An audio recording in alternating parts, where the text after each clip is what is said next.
Women in power, if gender really matters when you're a world leader. And motor machines, the issues putting the brakes on driverless cars. I'm Martin Stanford. This is Insight.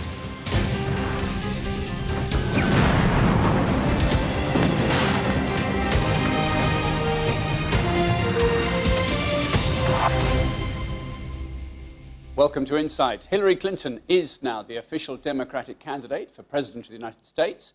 If she wins, she would be the first woman to run the White House. She would also join a growing list of female leaders in governments, global organizations and major corporations. But the question remains as to whether those numbers represent progress, coincidence, or if they should matter at all. Insight's Dana Lewis gathered a group of female leaders in their fields to find out. In the past, think about world leaders, and there were a number of them: Indira Gandhi, Margaret Thatcher, Golda Meir, just to name a few, but really they were few and far between. But today, many say that we are witnessing a sea change in women's leadership around the world. Angela Merkel in Germany, Hillary Clinton, the Democratic hopeful and presidential hopeful in the United States, in addition to Nicola Sturgeon in Scotland, Teresa May, the Prime Minister of Britain. I want to introduce you to our panel to try and navigate through this and tell us how they feel that the world is unfolding for women's rights. Baroness Lynn Featherstone is a former government minister in Britain and somebody who's been deeply involved in women and equality issues. Caroline McFarlane is the founder of the think tank Covey, and Bianca Miller is an entrepreneur and a personal brand consultant. And Lynn, maybe I can begin with you. Has something really changed, you think? And if so, why is that? Because men have messed it up so badly? I don't know if there's a sea change, but it's been a long time coming, and I do welcome it. These rare examples, do you think, or are we witnessing a trend now around the world? I do think that there's a trend, but rather than a sea change, it's more of the consequence of years of hard slog, really, and hard work from a number of women who have become role models to others. And you can see that with Teresa May. She has spent years, in a political career, and she's now sort of reaping the rewards just as any man would in her position. But I don't think that it's necessarily the battle has not been won. There's still quite a way to go. Just not focusing on British politics and Theresa May, but around the world. Do you think that women have broken through? I think more and more we're seeing women kind of standing up and kind of making their point and showing that they are doing very well in their various industries and businesses and roles. And I think before, women were maybe a bit more quiet about the successes they'd had. And now I think more women like, Sheryl Sandberg, when she came out of Lean In and said, look, women, we need to do more, we can do more. People should have greater awareness. I think there are other business women who are just standing up and getting the attention that they deserve. I would ask you all, what do women bring to the table that is different than traditional male leadership? Let's start with you, Bianca. I think it depends on the woman. I think it would be very unfair to just kind of say that all women are really, caring, the sorts of standard adjectives that people use for women. Yeah, I just hate those cliches. But I think the women I come across are very organised, and I think that's an important thing in any business or political forum. So I'm going to go with organisation. I think Bianca's right. You can't say everyone is of one genre, just because you're women. I think women do tend to start their own game. They have had to use some of the boys' rules, not to put it too crudely.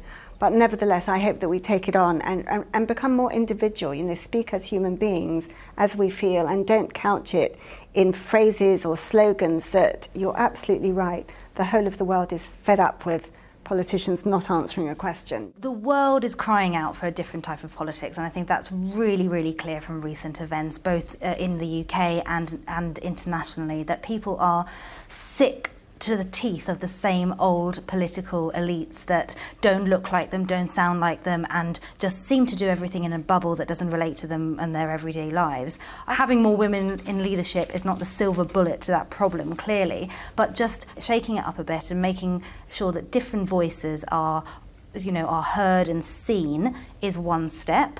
I do think that from anecdotally, you hear that women can be a bit more sort of collaborative in their decision making, and just, you know, are just nicer to each other. Really, is one of the ways that perhaps women in power can adapt the situation to the expectations of real people. And I think people really want a sort of more authentic type of national debate. And if we can use the opportunity of having more female leaders to do that, then that would be a real opportunity. Is there a better landscape for traction with voters and acceptability? I think the problem has been basically men holding back women, not getting the selection. I think that's been a really big issue for women. The landscape has become marginally easier. I don't think politics is ever going to be an easy job. I think any of the senior jobs in all sorts of industries across the country are tough jobs, and you know, women are very good at managing their time. I think the day will dawn, I hope, when we have mediocre women all over the place in Parliament, because the very good women get through. I mean, in the end, if they battle and the circumstances are right, exceptional women. I mean, Teresa is exceptional, Hillary Clinton is exceptional. I want to see as many unexceptional women in Parliament as I see unexceptionable men there. Is there a next frontier, do you think? I think there's still a long way to go on equality, on all the equalities, to be frank. And there's not a next frontier as much as many multiple frontiers, and I'm sure that there's stats out there about women from lower educated backgrounds or sort of working class backgrounds not achieving as much necessarily as their more sort of educated, wealthier peers, and that still matters when talking about gender. It's just a more sort of complex situation. We need better equality, we need better diversity, we need to make sure that man, woman, you know, of any background or sexual orientation gets to the top or achieves their dreams. And I think the more we see people doing that, the more likely we are to get a fair balance. I'm inspired. Thank you for your time and your insights. Dana Lewis and guests. Now, to discuss that further, I'm joined now by Saswana Amoa, an activist and student of gender politics. What do you think is holding women back? I think the sexism within those sectors make it really hard to be a woman in politics, but also the media and how they portray those sort of women and the sexism that they feel too. Also, I think there's a lack of role models for women to actually aspire to follow in those sectors. Well, there are a few more now. I mean, Hillary Clinton is a role model of sorts, I'd have thought, for women around the world. Well, I think women nowadays are looking past the sort of I'm a woman, therefore you should vote for me sort of act. We're actually looking for like those policies and what those women will do for other women who are not as fortunate as them. What do you think needs to be done? What would help in that area?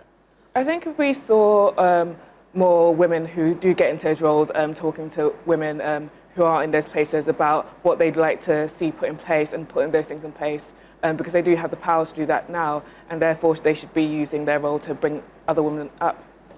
Let's wind back through the education process. At what time do you think women's role in society starts to impact on their aspirations? I mean, what time does this sort of containment, which you say is largely down to men, starts to have a real effect on young women? I think at the beginning there's lots of campaigns around toys and gender toys and like what roles that women can go to, but also the curriculum and how... Really? Yes. Few women... What, for very young children, 6, 7, 8, 9? You think the curriculum is wrong? What would you change there? More women in the curriculum, women from diverse backgrounds, women that they can aspire to be like. I think the absence of women is a really big issue because you can't be what you can't see, basically. And then as you get older, I know you've done a study about attitudes to young men and young women at universities in particular. You think there's a lot of work to do there, or do you think universities, particularly in Britain and Europe, are getting the message about right? I think there's expectations that at university stage we'd have this sorted and people will understand gender equality, but people still do go into universities with very gendered ideas of like what women's roles are, what men's roles are, and this sort of transmits to the world of work. Really? Yeah. Tell me about that. I mean, today's 18-year-olds are going to university with what kind of limits on their aspirations? I would have thought they were free to aspire to anything. You see this, but it's the ongoing effect of the curriculum and sexism in society, because you see more women going into university than men, but the outcome is women getting less money and like being less prestigious sections of society. But if there's a greater proportion of graduates being trained, particularly that's a phenomenon I know in the United Kingdom, then surely in all probability they will rise in time to fill senior positions in industry or politics or whatever they choose to do. We think that would happen, and that's been happening across the years. Like, more and more women have been going to universities, but we're not seeing the output because the policies aren't in place to like check things like gender pay gaps. There's not policies in place to do things like schemes of getting more women into positions. So there needs to be more work across different sectors to make sure all gender equality comes about. And the question about gender pay gap, is that something that is a massive disincentive? It means that, if you like, some women will just say, well, I can't compete with the men in the salary I'm going to get, so I'm not going to try. I don't think it's a disincentive, because a lot of women don't actually realise that they are being unpaid until they do further investigations themselves. But it is a struggle, and it means that women are expected and do work twice as hard to be recognised half as much. And coming back to politics, some parties in some parts of Europe and the world have experimented with all-women shortlists to try and, you know, force more women to take part in whatever legislature or parliament there is in that country. Do you support that? Yeah, I think it's an interesting and radical take, because if you look at what people have done beforehand, most of shortlists have been full of men. So why not have this sort of incentive as an introduction to get more women in place? And when this is normalised, we can then look at taking that away, because there'll be role models in place to like inspire women to come forward rather than having this sort of structure. OK, so Swana Amur, thank you for being with us today. Thank you. This is Insight. Coming up, take a back seat, the future of driverless cars.